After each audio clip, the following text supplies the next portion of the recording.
Chairman ناظم town سید محمد مظفر نے Christmas پر جہاں مسیح برادری کے علاقوں میں صفائی ستھرائی کا کام کیا، وہیں پر ان کو کیک کی سہولت فراہم کرنے کا بھی کہا تھا۔ آج ڈائریکٹر سینیٹیشن ظہیر احمد اور عارف نے یقینی طور پر اب کرسچن برادری کے ساتھ اور اپنے ملازمین کے ساتھ آج یکجہتی کا اظہار کیا اور ان کو کیک پیش کیے۔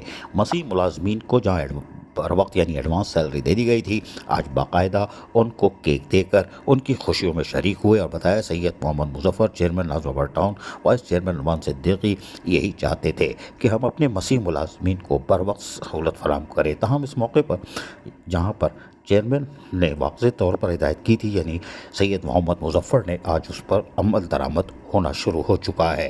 یہ ایک اچھی خبر ہے کہ ناظم آباد کے چیئرمین سید محمد مظفر کے کہنے پر کیک جو ہے مسیح ملازمین کو دیا جا رہا ہے۔ تاہم اس موقع پر ڈائریکٹر سینیٹیشن ظہیر احمد کہہ کے آ رہے ہیں، آئیے سنیے انہی کی زبان۔ جی، اس وقت ہم 25 دسمبر کے حوالے سے ناظم آباد کے اندر کرسمس برادری کے ہمارے جتنا اسٹاف ہے، جتنی لیبر ہے اور جتنے یہاں رہائشی ہیں، سب کو کرسمس کے حوالے سے ان کی مبارکباد عید کی دیتے ہیں۔ اور ٹاؤن چیئرمین سید مظفر صاحب، میونسپل کمشنر اختر سعید صاحب، اے سی ناظم آباد کی جانب سے ہم ان کی خوشیوں میں برابر کے شریک ہیں اور ہم نے ان کو ان کی مبارکباد دی۔ ان کی تمام عبادات، تمام ان کی دعائیں سب قبول ہوں، آمین۔